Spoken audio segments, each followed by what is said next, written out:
Olá, queridos alunos do Humanas em Foco, Regiopídio Lacerda mais uma vez com a parte de Geografia aí rumo à aprovação nos concursos vestibulares e principalmente em busca aí da nossa maior nota na área de Ciências Humanas e suas tecnologias na prova do Enem, ok? Então, dando continuidade às nossas aulas, a gente viu, você deve lembrar aí na aula passada, que nós falamos ainda sobre indústria, né? Nós falamos sobre os tipos de indústrias e sobre os fatores de localização industrial, que são exatamente aqueles elementos, aqueles fatores que vão determinar a fixação de um empreendimento industrial em determinados pontos do espaço. Ficamos de falar nessa aula, então, sobre o processo de industrialização no Brasil.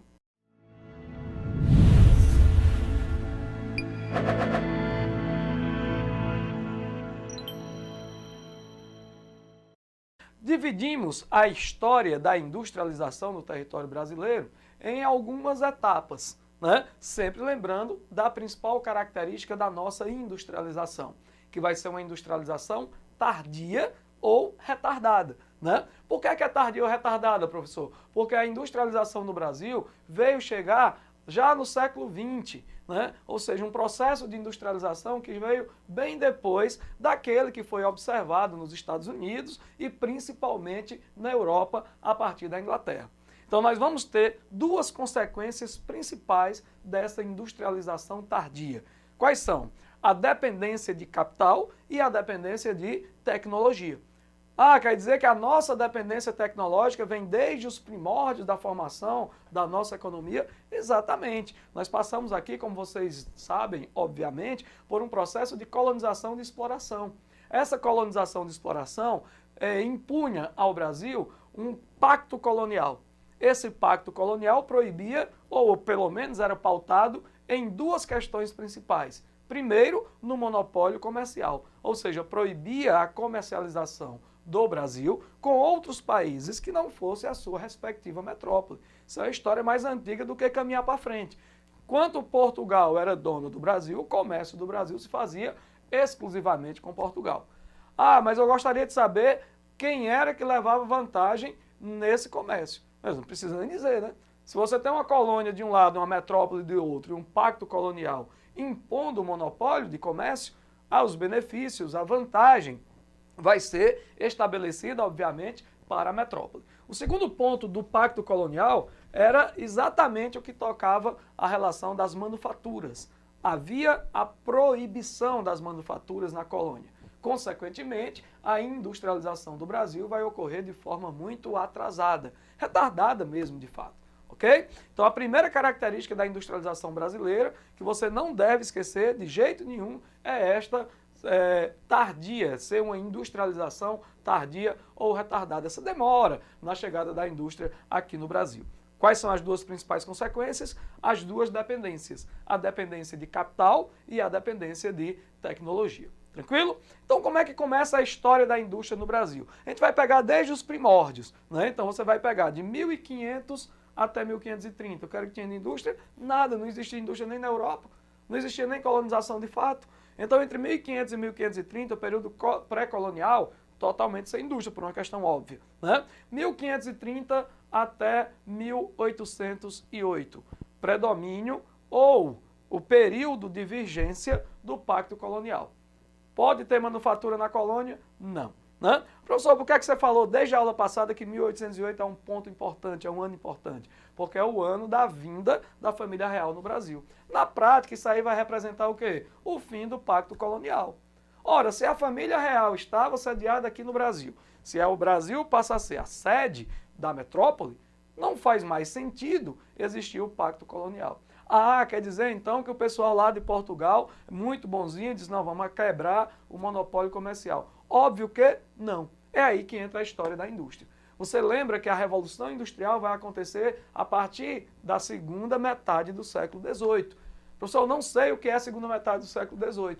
É o século que é o período que vai de 1850 para frente, 1750 para frente, desculpe. Né? Então, segunda metade do século XVIII, a partir de 1750. Quando é que a família real chega ao Brasil? 1808. Ou seja, já temos aproximadamente 50 anos, 5 décadas de industrialização na Europa.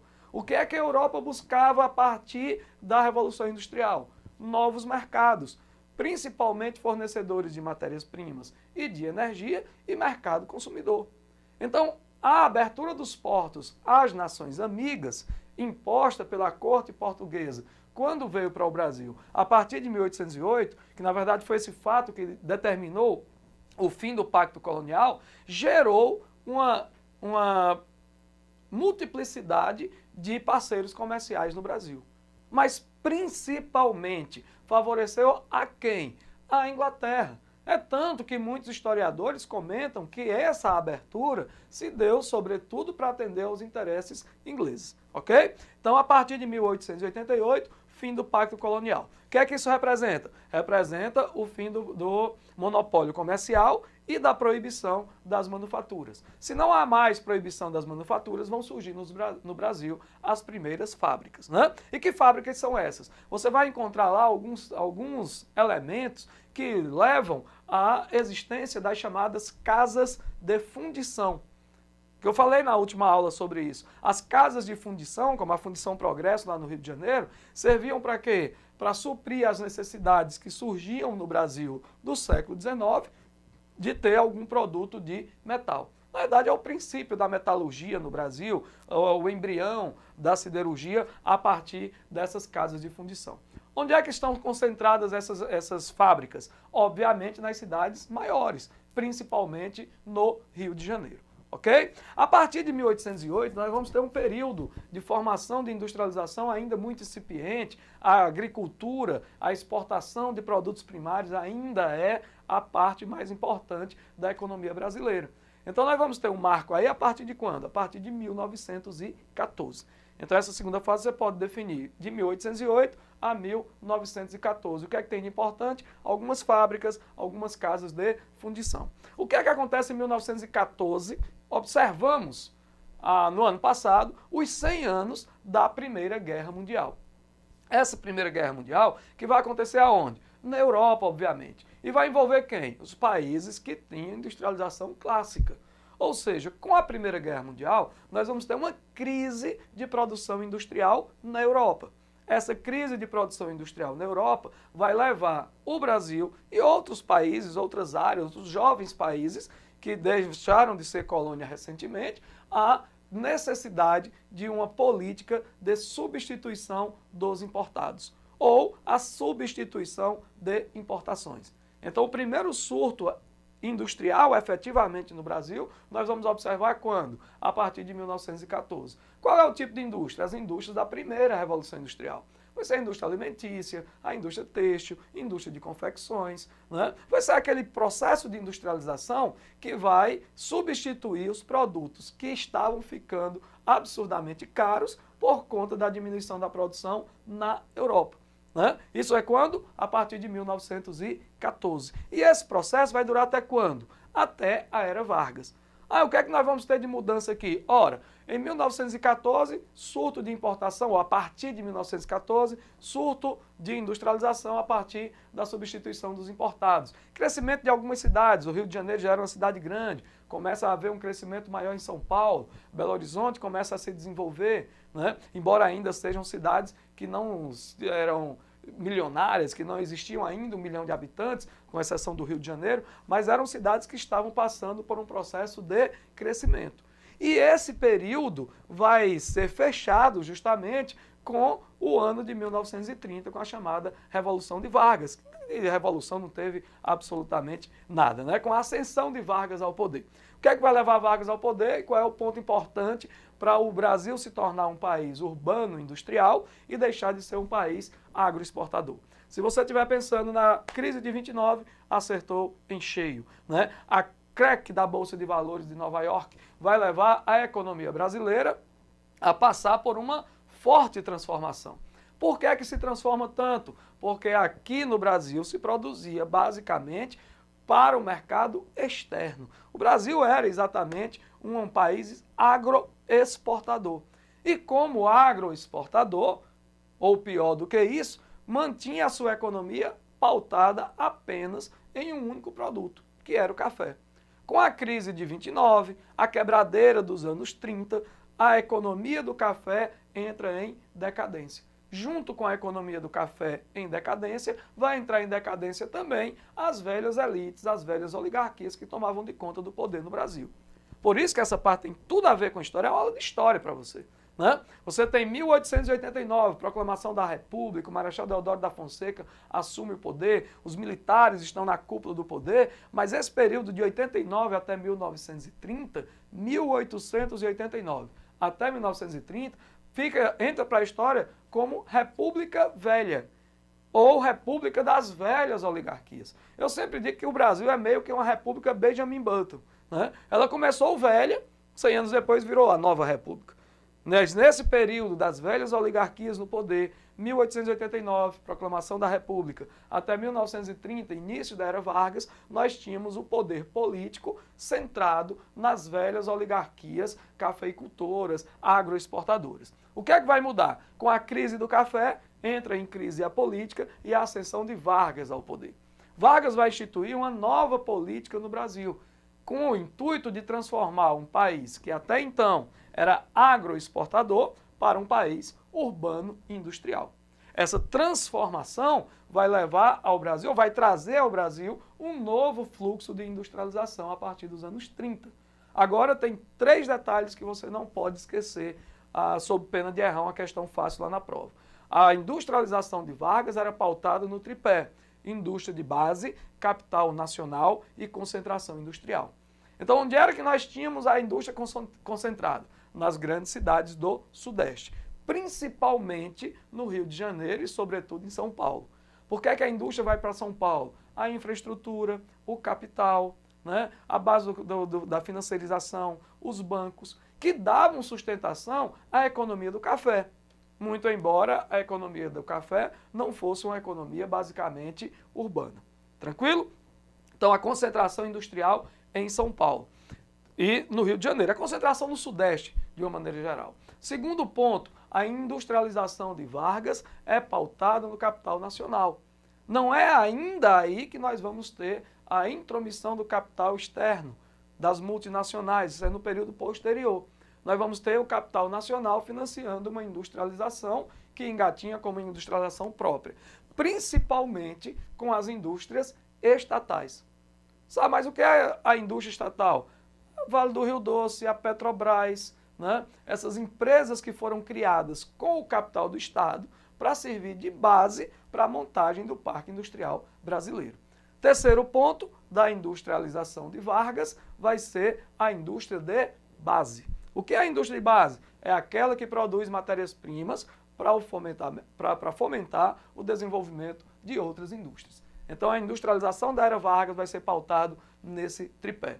Essa industrialização, esse período vai de quando? Vai só de 30 a 45? Não. Você pode compreender isso aí de 1930, aí vai até 45, primeiro mandato de Vargas, de 15 anos. Depois o governo de Dutra, que é um governo intermediário, que continua, de certa forma, a base da industrialização, e a volta de Vargas ao poder a partir de 1951. Né? Então, até 1954, até o suicídio, essa era Vargas vai predominar com essas 3 características. Quais são? Concentração industrial no Sudeste, é a indústria de base, capital nacional. O que é que tem de destaque, professor? Tem de destaque a Fábrica Nacional de Motores, indústria de automóveis brasileiras, né? Brasileira. Tem de destaque a fundação da Petrobras em 1953. Tem como destaque a fundação da Vale do Rio Doce. E, principalmente, o símbolo da industrialização de Vargas, que foi na década de 40, 1941, por aí, a inauguração da Companhia Siderúrgica Nacional, né? A CSN, em Volta Redonda, no Rio de Janeiro, que era o símbolo da indústria de base no Brasil. Siderurgia é aquela indústria que transforma o minério de ferro em aço, que vai servir para uma gama de outras indústrias. Tranquilo? Em 1954, suicídio de Vargas. Também fez data fechada no ano passado, nos 70 anos do suicídio de Vargas, 70 anos da Era Vargas. Teve até aquele filme Getúlio, que foi produzido aí pela Globo, principalmente, né, pela Globo Filmes, como uma homenagem aí à Era Vargas, tá ok? Então, em 1954, assume o governo Café Filho, que só vai ficar até a próxima eleição. Quem é que vai ser eleito na eleição de 1955? O Juscelino Kubitschek, né? Juscelino Kubitschek, que vai pautar a sua estratégia de governo no chamado plano de metas, ou nas metas desse plano de metas. 31 metas foram colocadas pelo plano de Juscelino Kubitschek. A meta síntese seria a Constituição de Brasília, nem seria, né? Foi a Constituição de Brasília, efetivamente a Constituição de Brasília, mas que teve uma importância muito grande também na indústria. Por que é que foi importante para a indústria o governo JK? Porque ele vai abrir o capital, o mercado brasileiro ao capital externo. É daí que vão surgir as multinacionais. Ora, se o símbolo do plano de metas são 50 anos em 5, como é que você vai conseguir acelerar o crescimento industrial sem abrir a economia brasileira ao capital externo?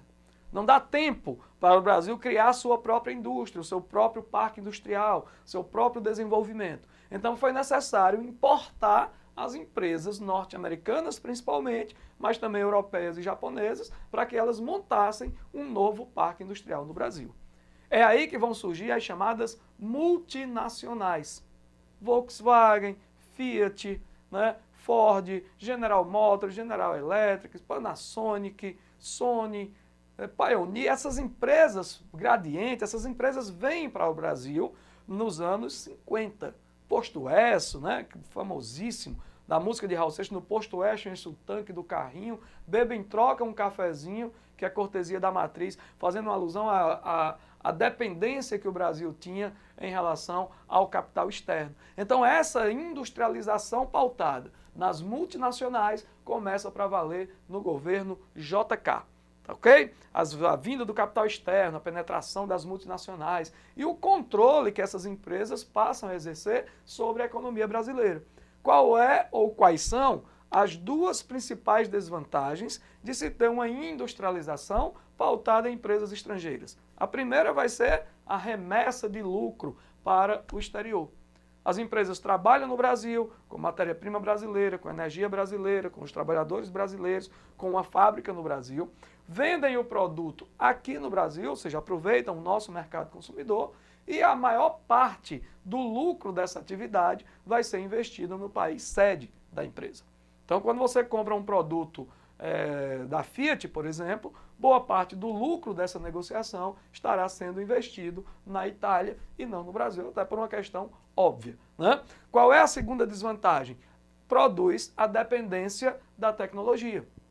Nós passamos a ser grandes importadores de tecnologias, tá certo? Essas são as duas principais análises que se faz a respeito dessa indústria pautada nas multinacionais. Tranquilo? Então nós passamos aí até 1961, 60, 61, nesse período do desenvolvimentismo de Vargas, aliás, de Juscelino Kubitschek. Depois disso, o que é que nós vamos ter? A eleição de Jânio, tendo como vice o Jango. Jânio presidente da vassourinha lá, varrer a corrupção e tudo mais, e como vice-presidente o João Goulart, o chamado Jango. Né? Esse governo vai durar quanto tempo? 7 meses. Renuncia ao cargo de presidente, no caso o Jânio Quadros, e assume o seu vice. Cria uma crise institucional no Brasil. A promessa das reformas de base, os discursos inflamados pela reforma agrária, por uma reforma política, por um Brasil sem pertencer às velhas oligarquias e tudo mais, leva a um choque, a um colapso, uma crise no governo. Uma das saídas encontradas foi destituir o presidente de forma indireta, né, retirando os seus poderes de chefe de governo e instituindo no Brasil o parlamentarismo. Isso não resolveu e acabou sendo necessário, olha que coisa terrível, né? Acabou sendo necessário para as elites brasileiras o golpe militar de 1964. Então esse período que vai de 61 a 64 é um período em que para a industrialização brasileira você vai ter uma certa continuidade da política de Juscelino, principalmente no que se refere à vinda do capital externo, à montagem do parque industrial, à concentração em São Paulo principalmente, etc. A formação da base da indústria do ABCD paulista, né, do Santo André, São Bernardo, São Caetano, Diadema e a própria cidade de São Paulo. Aí vem a ditadura militar. O golpe em 64 leva Castelo Branco ao poder. Aquela ideia lá mentirosa de que ia ser uma intervenção cirúrgica, de que ia redemocratizar o país logo em seguida, não ocorreu, né? Houve, na verdade, a imposição da política da ditadura militar. Um corte nos direitos sociais, nos direitos de cidadania, nos direitos políticos, né? Depois vai vir a linha dura da ditadura militar a partir de 68, principalmente a partir do AI-5, né? E essa política vai se misturar com um período que vai ficar conhecido como milagre econômico. Eu sempre digo, se você vai falar do milagre econômico, lembre dos outros M's. M de Médici, M de milagre, M de morte. É o período da linha dura da ditadura, é o período do crescimento econômico, é o período do governo Médici, principalmente a partir de 1970. Ok? O que é que a ditadura brasileira vai fazer em relação à indústria? Mantém o privilégio das multinacionais, né? Até incentiva a vinda do capital externo, já que era uma política completamente alinhada com o plano lá dos Estados Unidos, com a doutrina Monroe e etc. E vai também criar mecanismos para o aumento da indústria de base, o aumento da participação do Estado na base para a indústria. É aí que vai surgir a Eletrobras, por exemplo, né? É nesse período que vai ser implementada a Telebrás. Então a ditadura militar vai criar esses mecanismos. A outra coisa interessante desse período vai ser a criação da Zona Franca de Manaus, né, a partir da Sudam, a partir da SUFRAMA, Superintendência da Zona Franca de Manaus, criando uma zona de livre aduana. Qual seria o objetivo? A descentralização industrial e o desenvolvimento econômico da região norte, né? Também foram criadas, implementadas de uma forma mais intensa, os chamados polos de desenvolvimento da Sudene, e um surto de industrialização em Fortaleza, Recife e Salvador. Indústria têxtil e alimentícia em Recife e Fortaleza, principalmente, indústria de confecções e o polo petroquímico lá da Bahia de Camaçari. Tranquilo? Então esse é o período da ditadura militar. Veio os anos 80, meio com ditadura, meio com abertura política. E a década de 80 é considerada a chamada década perdida. É a década que vai suceder as crises do petróleo, da década de 70, 73, 78. E o choque do petróleo levou a quê? Levou a um processo de crise internacional. Vai ser o período da superinflação no Brasil. Então, a ideia se falou no ano passado, numa inflação alta, volta da inflação, crise econômica, propagada pela mídia e tudo mais, principalmente logo depois da reeleição da presidente Dilma. E o ano fechou com uma inflação de 6,5%. A inflação de março de 90, ou seja, do último mês do governo Sarney, foi de 84,7% ao mês. Você vê como era um período inacreditável, né? A superinflação no Brasil, de 80 a 95, chegou a dados astronômicos, 27,4 trilhões por cento. Né? Então, durante todo esse período dos anos 80, da década perdida, da superinflação no Brasil, o processo de industrialização ficou meio que estagnado. Né? Aí vai chegar 1989, eleições diretas para presidente da República depois de 30 anos. Né? Disputa entre Fernando Collor de Mello, Luiz Inácio Lula da Silva, Leonel de Moura Brizola, principalmente. Foram os três que polarizaram a eleição no primeiro turno. Quem vai para o segundo turno? Collor de Mello e Lula da Silva. A eleição vai ser vencida por Fernando Collor, que vai começar um processo de, entre aspas, aí, modernização do Brasil. Essa modernização, na verdade, você vai entender como sendo um período de implementação do que nós vamos chamar aqui no Brasil de liberalismo mais acentuado. Na verdade, é o nome correto que se dá a isso, vai ser neoliberalismo. Qual é a principal política neoliberal que vai ser colocada no Brasil? Desestatização. Ou, como a gente costuma chamar, o processo de privatização. Vai acontecer a partir do governo de Fernando Collor de Mello, com a privatização da Uzi Minas. Só que o governo de Collor durou pouco.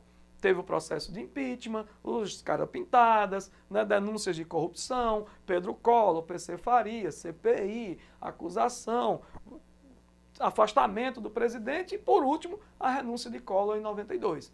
Quem assume? O vice-presidente Itamar Franco. que é que ele vai fazer? Duas coisas importantes do governo Itamar. Mantém, em relação à indústria, a política neoliberal. O símbolo vai ser a privatização da Companhia Siderúrgica Nacional. Lembra aquela criada por Vargas? Exatamente, vai ser privatizada, repassada ao capital privado em 1993, governo de Itamar Franco. A outra vai ser o quê? A instituição do Plano Real, que é o plano que vai acabar com o processo inflacionário, que foi idealizado no governo de Itamar Franco, mas que tinha como ministro o Fernando Henrique Cardoso, sociólogo e tal, que devido ao sucesso do Plano Real em combater a inflação, foi alçado à candidatura de presidente da República em 94. É eleito em 94, assume o governo em 1º de janeiro de 95 e vai implementar no Brasil o neoliberalismo intenso. Símbolo do governo Fernando Henrique para a industrialização do Brasil vai ser o quê? 2 pontos. Você não pode esquecer de jeito nenhum. As privatizações, o que foi privatizado? Telecomunicações, uma parte do setor elétrico, quebra do monopólio da Petrobras, privatização da Vale do Rio Doce, que talvez tenha sido a mais absurda de todas as privatizações, e o desmantelamento da economia estatal. Segundo ponto do governo Fernando Henrique, guerra fiscal. Lembra dos incentivos fiscais? Começa nesse período aí para valer. A partir de 1995, 96, começa uma disputa entre os estados menos industrializados para atrair os investimentos industriais. Qual é a arma que esses estados vão utilizar? O incentivo fiscal, ou seja, a renúncia de receita a partir da cobrança de impostos. É aí que nós vamos ter um surto de industrialização, principalmente no Nordeste. O Ceará vai ser um dos estados que mais vai receber indústria, né? Ceará, Pernambuco e Bahia, principalmente. Tranquilo? Tranquilo? Então você vai ter o que aí? Industrialização, de um lado, pautado na privatização e no neoliberalismo, do outro, a descentralização da indústria a partir dos incentivos fiscais. Chegamos aos anos 2000, governo de Lula a partir de 2003, e 2 questões vão ser importantes. O aumento da produção industrial no Brasil e o desenvolvimento da nossa tecnologia a partir das indústrias nacionais e das multinacionais ou transnacionais. Então, os anos 2000 vão ser lembrados no que se refere à industrialização por causa da modernização do parque industrial. Lembrando, como nossa industrialização é tardia, dependente de capital e tecnologia, a maior parte dessa modernização vem do exterior, das empresas que controlam os mercados, tá certo? E continua o processo de descentralização.